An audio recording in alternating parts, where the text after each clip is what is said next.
SJ does not exist to render and does not give legal, tax, economic, investment, or financial advice. SJ disclaims all liability for the actions or inactions taken or not as a result of communications from or to its members, officers, directors, and employees. So thank you everybody for coming tonight. Appreciate SJ RIA for giving us the resources to put these venues on. I know if everybody doesn't go to the main meetings on a monthly basis, it's really something they're probably missing out on. There's a lot of people that you can meet in person that are good investors, so I'd recommend that you go to those. So tonight's event or tonight's interview is a topic about partnerships in real estate. So as we go, I'm gonna ask that anybody has any questions, they can post it in the chat on the right, and we can hopefully answer them as we go along. So partnerships in real estate. I have a guest tonight. As you could probably guess, he's related to me. He's my brother. His name's Ryan Walsh. Ryan, thank you for joining us. Thanks for having me in. So Ryan is one of my partners in real estate, and I felt this is a good topic that both of us could talk on for multiple reasons. Over the last 15 years in this business, I've had 4 partnerships. Some have been better than others for me, for the other partners, and some have been not as great. It depends. And I've also seen, as Ryan will also attest to, he has also seen quite a few partnerships because we lend a lot of money to partners, people that have partnerships, and we see where they do well and where they don't do well. I've also got quite a bit of experience over the years in, I had built and sold a property management company where so many of the clients had partners. So we have a vast experience in seeing partnerships that do and do not work in the real estate market. So let's talk about a few things that are related. So Ryan, why don't we talk about how you came to be into HMB, and then how the partnership with family, with your older brother, how does that work for you in the real estate scenario? Like what can you tell us about that? Yeah, and just for everybody watching, Ian gave me no prep for tonight's meeting, so I have no idea what he wanted to do. He just said, let's talk about partnership, and that's the kind of partnership we have. We didn't have to talk about it. It makes it more candid for you guys. So that's it. That's what we're doing. We're jumping into it. Yeah, I mean, what happened with our partnership was a little unique because we got to know each other for 30 years prior me jumping in. I've been with HMB for 8 years now. But honestly, you and I, we've done businesses here and there. We dabbled together. We've worked together, but we've never been partners, right? Until hard money bankers. And really what I think set it off for you and I was the prior business that I was doing and am still doing with my other brother, right? So I was breaking that rule that everybody always talks about. Don't do business with family. Don't do business with family. I'm here to speak for the contrary of that and say you can do business with your best friends, your spouses, your brothers, parents, whatever. It all comes down to what I think the most important thing, more than trust, more than anything, the most important thing is the boundaries and expectations that you set up for yourself and your partners. And then it doesn't matter who you're working with. I personally enjoy working more with people I like my best friends, my family. I like being able to go out golfing and talk business and be great about it, be great with that person. That's just my preference. And I personally think that gives you that extra added oomph to any business when you're doing something with people that are close to you. So anybody who tells you never do business with family, they're probably coming from a burned bridge. And I could probably tell you if they were to outline everything to me, I'd say your expectations and boundaries were not set up properly from the beginning. And what happened with Ian and I before we jumped into real estate together is Ian saw how I operated with my other brother and another partner. And he realized I structured things in a manner that you can really apply to any business, right? It doesn't necessarily have to be real estate at all. Actually, real estate is just the vehicle that we've decided to join ventures on. But if we were to do this on anything, and we do, Ian and I are always doing something. We do this for everything we do. And I would say it's really important from the beginning to set up what your expectations are and where your boundaries are so you can hand off certain things or you can take on certain things without there being any sort of overlap in terms of opinions or feelings towards each other. So that was a lot. I don't know if that answered exactly your question there, Ian, or where you're trying to go with that. But I think that's kind of how we got into it, was we just realized we operate similarly when it comes to a partnership, and identifying that in other people is super important for you if you're looking for a partnership. Yeah, I remember which one interesting about one of my current partners. So we have multiple partners at HMB, and one of my current partners was actually a partner that I had divorced a couple years prior, and then we rekindled that marriage. And I jokingly say like that, but partnerships, figuratively, everyone. yeah, he's not my actual. But the reality is, like, a partnership in business, it really is a marriage. I mean, it's it's a marriage without the romance. And when people go into it, I think a lot of times people go into a partnership because they think they need a partnership, and they grasp to somebody that can just be a partner, to be, somebody to talk to, go through what they're going through, but they don't really think about what is the partner, what do they bring to the table, and then what does the partner bring to the table. So my first partnership was more or less that for me. I used to wholesale in properties as an investor in New Jersey, outgrew my little area, decided to go and find somebody else to maybe partner with. I don't know, grow into a new area. So I went to Philadelphia, I called a Bandit Sign, met a guy there, and he said, hey, I said, what are you doing? He goes, I'm wholesaling. I said, oh, I'm wholesaling. Want to be partners? And that was it. And we became partners, right? Well, there was no understanding of the other party. What were we going to bring to the table? I was young. I didn't know anything, whatever, live and learn. So the problem with that partnership, though, became initially we really wore all hats. And I think a lot of people that have real estate businesses now can really relate to that, which is they tend to wear all the hats in the business. It's a little bit chaotic. You just kind of carve out these roles that don't really make sense, and you're doing everything. So the small business owner is also doing everything else, and it's not by design. And they happen to also have a partner that also does everything else. And you have this weird separation going on. No, carved out roles ahead of time. And it can lead to a bad situation, because then what will always come out is, after the honeymoon phase of the partnership is over, just like a marriage, the real person will show up, and what their tendencies are, and how they handle money, or how they make decisions. So if that doesn't work, the partnership probably won't work. And then a toxic partnership can get really messy. You can go as far as getting into lawsuits. So what I found was that partnership didn't work at first, because with that individual, I mean, we stayed together for a while. We both liked each other. Nice, nice guy. But we just didn't work together well in a partnership, because we didn't predetermine what needed to happen in the partnership. Well, fast forward a few years after I learned about how to structure a partnership and like delegating tasks. So, what I'm doing is my job, what you're doing is your job, and you trust the partner to do their jobs separately.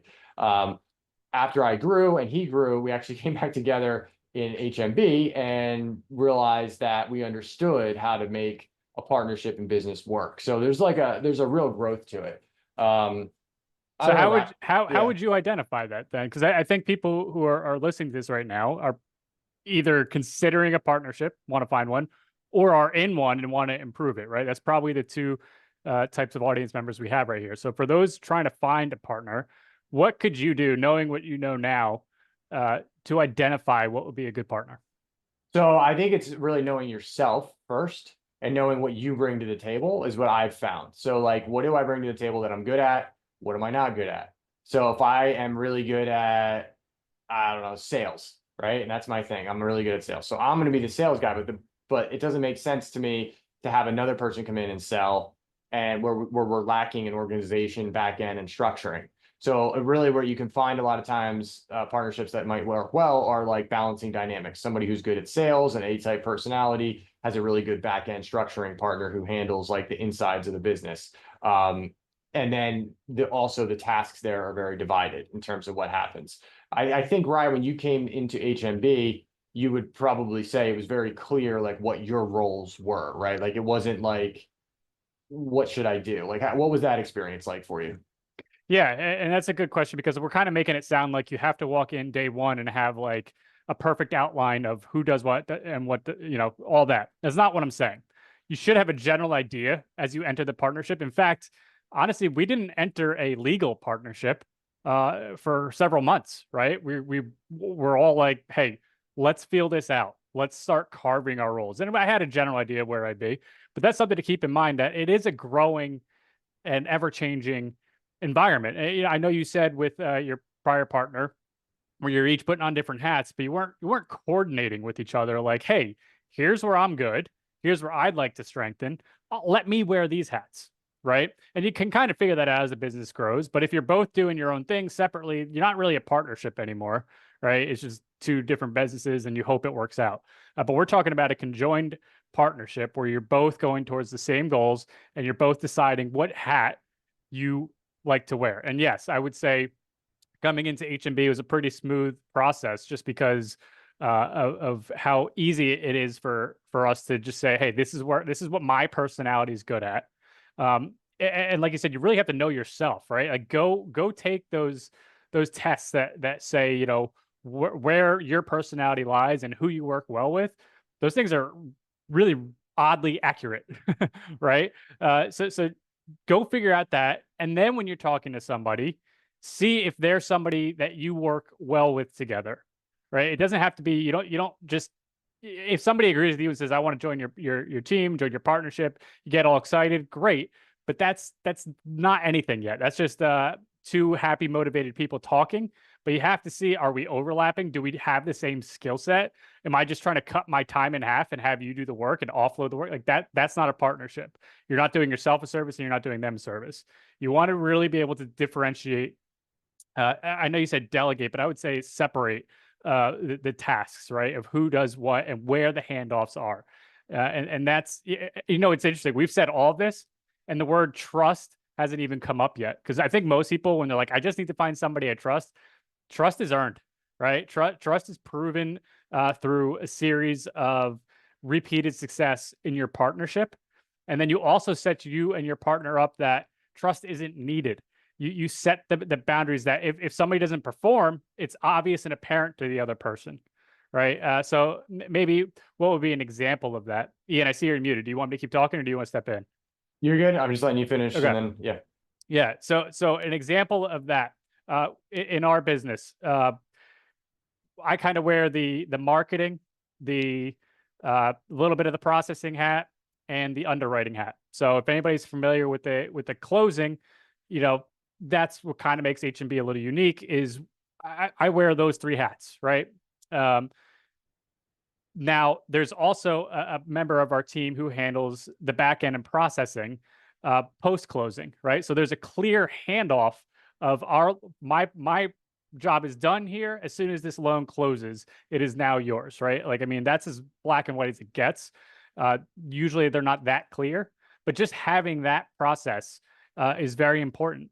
And if something new comes up, for example, 2020 hit, right? Everything was crazy. Now, we didn't want to stop lending, but we did say, hey, let's come together, let's brainstorm and start adding in some checks and balances with each other, just to make sure we're all underwriting good deals. So that's just a way we brainstormed and said, okay, Ian, you can double check my underwriting numbers, right? So he was like, I would comp a deal before I sent it out. I'd say, Ian, just double check me. And vice versa, right? He got something in North Jersey. He'd say, Ryan, double check my numbers on this, right? Just little things like that. And we developed that. We created that along the way. But it was clear handoffs. There was no, there's no just Ian comp it and then it goes out. It was just no overlap. It was just more checks and balances added. And that was a healthy partnership stage too.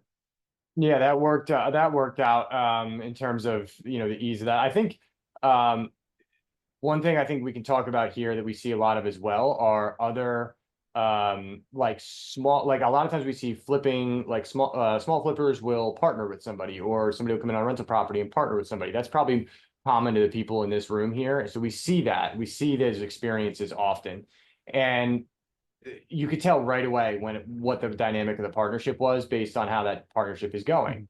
And I think it's really important to go back to what we said earlier, in that establish what you're bringing to the table and then what your involvement in the project is. Like, what you don't want to do is have a scenario where you're like, hey, we're going to be partners. And then you go out and find a deal, you put a deal under contract, you each kick in a little money, and you're off to the races. Well, now you're each giving input on construction management. You're each giving input on, so you really need to know, to compartmentalize the skill sets to make it work successfully. So the best partnerships that I see are going to be the ones that, like, hey, my job is I go out, I find the deal, and then I run the construction project. I'm good at those two things. I can do that. My other guy brings the down payment money. He's cool with that. He writes the check. So he doesn't even ask what's going on with the construction because I'm so confident in that. I don't ask where, if the money's going to be there because I know it's going to be there. Good partnership. Works out well. Everybody strikes a check at the end. Everybody's happy because they did what they were good at.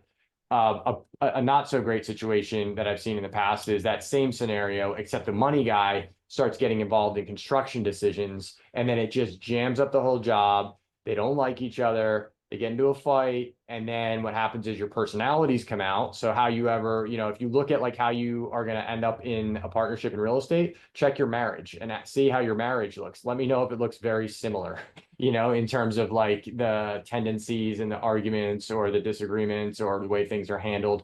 It's all going to show up because your business is just like a mirror of yourself, right? So that's what I find. So I think compartmentalize, establish your own rules up front first, you have a much better shot at a successful partnership in business. And a partnership is not always the best thing. That's true too. They definitely can help. For me, my whole career, I've had partnerships. But the ones that have really, there's been some that I had because of maybe I didn't know what I was doing and just like I needed somebody in the room with me kind of thing. But then, as in the last, 5 or 10 years, the partnerships I have now have been really more, the partnerships add a lot of growth to either life or business or whatever it may be. I don't know, Ryan, if you see the same stuff. Yeah, I would agree with everything you just said, especially the part of the successful, because we get two types of phone calls for people looking at deals. If it's a partnership, they say, yeah, let me run it by my partner. He writes the check, right? Like I do the renovation, I bring the deal, just like you said. Those are the good ones. The ones where I'm getting the phone call saying I'm trying to buy out my partner because they're a meddling asshole. Just, I'm not sure if cursing's allowed, but that's literally how it goes most of the time. And it's every single time it's because of what you said of where the person writing the check sees things going south. So they want to step in. They want to step in and try to get it out. Now, I'm not faulting that person because maybe the person who's handling the rehab is not holding up their end of the bargain either, right? There is two sides of this, but it is very important that you draw up parts where, hey, if XYZ happens, for example, if this project goes 2 months later than expected, yes, this person can now come in and check what's going on, and they can meddle or middle, whatever the word is, right?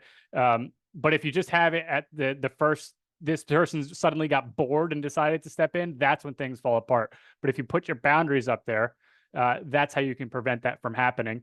And to be honest, the person writing the check, you better check their personality, right? You better make sure they mesh well with you, because if they're a type A personality saying, I'll be hands off, well, that's a bad read by you if you're the one that's doing that renovation, because nothing in their life have they ever been hands off, right? And that's what I think Ian was suggesting with go look at their marriage, because whatever, some marriages, people, they find 3 years in, we're not compatible. Same thing with partnerships, and that's okay. Don't be afraid to do partnerships because bad ones exist. But I think you'll find the more you know yourself, the more you know your strengths, it's going to be easier for you to find somebody who does work well and you don't run into those bad issues. But either way, not the end of the world. You're going to learn from it, whether it's successful or not financially. It's going to help you. So I'm the same as Ian. I've always had partnerships in every venture I've done. I do think it helps you grow much faster and learn much more. So definitely don't be afraid of partnerships. In fact, I'd encourage them all the time. Yeah, that's good, Ryan. I think anybody in this, you can post in the chat if you have any questions or you're thinking about getting into a partnership or what you're doing in a partnership. Maybe we can lend some experience. It's like what we've seen in partnerships that has worked or not worked, or somebody's deciding if they need to get out of a partnership, whatever it may be. I've had also, a partnership that really great guys that I was in business with. We just we didn't align in the end. It was interesting because we're all sometimes you have people that just aren't competent in business that end up getting into business together and they really shouldn't be in business. But then you have those other times you have very competent people get into business and they really shouldn't be in business together. I think one thing that I find is really significant and important is Ryan said something which is like trust is earned. Also, trust you might know somebody. So I knew if I could or could not trust my brothers beforehand. Like if you can't trust your family member, don't get in business with them. Just do not. But like the moral compass, I think is really important. So like the moral compass of like our other partners in Maryland and stuff like that, and Josh, it's like it goes without say. Like there's no if you have to question whether you can trust your partner, you are going to get yourself into a very, very tough situation. It has to be like an extension of yourself and vice versa. You offer an extension of them in terms of trust and commitment to whatever you're doing. You can't have a scenario where you're not sure how the partner is going to act or what they're going to do. It just that will open up a toxic scenario that will fester and you can't have it. So it's very, very important that the moral compasses are all, pointing north.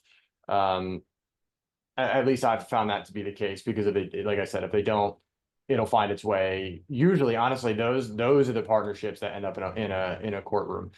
Not often though do partnerships really warrant lawsuit. Honestly, like lawsuits, people get really like scared of lawsuits, and it doesn't usually go there. You know what I'd probably recommend for that is finances are the pulse of any business. Money is the pulse of any business. We could go into the how or why, but everything revolves around the money. So you don't necessarily need to control the money. You don't need to be the person that writes the checks or anything like that, but you should have transparency and visibility at any given moment to the money. And you are responsible for checking that from time to time and making sure your lifeline is going well. And that's for any partnership. Everybody should be doing that. It shouldn't fall on one person to make sure, and it shouldn't be anything that's hidden from another partner. It should be something that we can all check our pulse, make sure the business is doing well. I think if you do that and you do that well, you'll probably push off any possible lawsuits, unexpected lawsuits that come out of nowhere. Because if the money's where it should be, and there's no, hey, where did that $1,000 come from all of a sudden? You won't be blindsided. You can't be blindsided if you just have a pulse on the money. Yeah, I think from a small business or a large business, people ask me like, who should I hire first, or what should I do first when I'm like building a business? And my answer is almost always get your books right out of the gates, because like not only is what Ryan's saying true about like the ability to have transparency in a business with finances important, also accuracy. So like if you have a business where you're like neither partner knows how that much, you might have 10 accounts going in different businesses. I mean, I was in a property management company, and you have money coming in, out, accounts here, accounts there. You better be accurate, because you get an even worse situation where neither partner can tell you where the money is coming from because there's a lack of accuracy, and you're going, and then the fangs can come out and you start pointing blame and stuff like that. So the first thing I think that's most important is having 100% accuracy on your financials. And then, like Ryan said, full transparency to all partners. Like if I want to log in and look at a bank account where this money came from, here's the account number. Like there's no like you can't see that. Like those are some red flags if that comes up within a partnership for someone. You could restrict access. You could make sure nobody could accidentally send money from an account. That's perfectly okay. Yeah, that's not their job. I mean, if your job is sending wires and stuff like that, that's got nothing to do with me. There's no reason for that to do with me. But if I want to see the money, you should be able to see it. Justin Bennett, for someone getting into real estate investing, looking to land their first deal but lacks capital to add into any projects, what advice would you give to approach a potential partner? So, so when I came into real estate, when I first came in, I was just trying to crack into the business, however that may be, get my legs. And what I decided my value was going to be was finding deals. And because I've learned pretty quickly that if you find deals, the capital will find you, like the investors will find you. That's the skill set. That is probably the biggest skill set that you could have in real estate. And now in order to do that, it sounds easy, like, oh, just find deals. You got to know how to market and you got to know your market, right? Those are the two biggest things you can do. Learn your market, learn to market. If you can do those things and identify deals, you will fall backwards into money and capital, because you'll have investors that'll come to you that you'll meet pretty quickly after you either wholesale a deal or two or whatever. And if you really still want to get into buying those as opposed to wholesaling them, you could say to them, hey, let's partner on this one. What do you think about partnering? You'll bump into people all the time that would be fine with partnering if you're bringing them exclusively deals or however you want to work it out. You'll get better and better at negotiating that on your behalf. But find deals. That's what you can bring. Deals are way more valuable than money. Believe it or not. But in order to find deals, you typically have to market or be very savvy about it. I was about to echo the same thing. Most people think capital is going to be the king of the hill. Nope, it's whoever can bring the deal. You are king, bar none in real estate. Now, if you think you found a deal on Zillow because it was listed, I'm just going to burst your bubble. It's not a deal. If it's already on Zillow, it's not a deal. Okay, so you got to be door knocking. You got to talk to people. Find those properties that you have a distressed seller. That's why the good wholesalers, sometimes they never leave wholesaling because they make such good money. They're like, I have a great system for that. And it's an entire business. It is. But to Ian's point, maybe that's not what you want to do. You do want to flip, but finding that deal, that's how you start a partnership. You get that first project with somebody and that's it. They're going to say, hey, you got that next one yet? And suddenly you have more leverage, right? And you're saying, hey, we could partner up if I bring you another one, right? And that's kind of how it goes. But in this business, whoever has the deal is king. Yeah, the deals are definitely identified. So in order to find the deals, learn to market. You have to learn how to market in real estate. I think that's a skill set that a lot of people also, it's a skill set on its own right. I guess, I'll probably do we'll do our next Zoom meeting. I'll do one on just marketing or something for people. So hopefully that helps you, Justin, to answer your question. If anybody else has any questions, we'll probably be wrapping up with Ryan in the next 5 minutes. So feel free to put them in the chat here on the right, or I guess put your hand up. I think you can do that in the room. But yeah, we just wanted to discuss tonight. I think Ryan, I want to give perspective because Ryan being my partner, and just like I've had a pretty good history with partnerships in real estate and seeing it.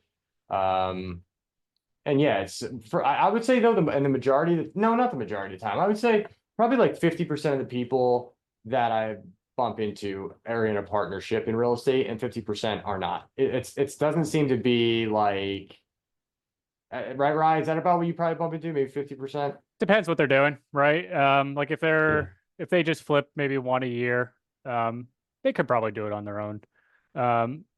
But once you start trying to do multiple, I'd say you have some sort of partnership, even if it's with a contractor, right? Like to some level, there's probably a partnership more than just, once you get a deal, I'll pay you. It's more like, hey, you'll be my guy for this or girl for this.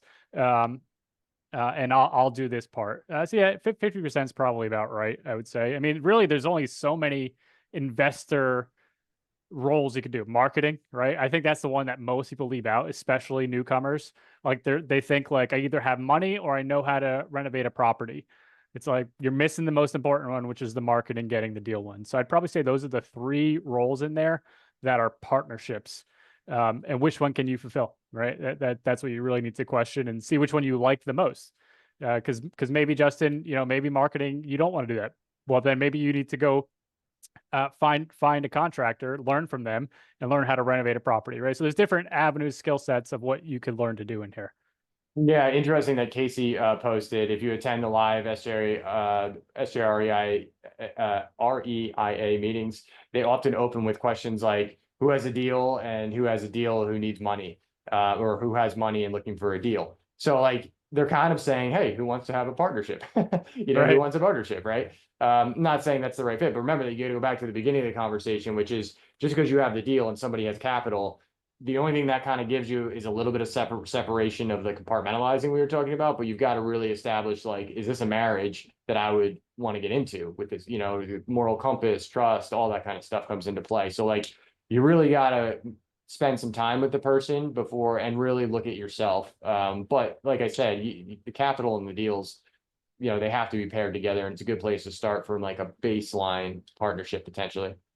What is the best way to partner with a contractor? Says Donna.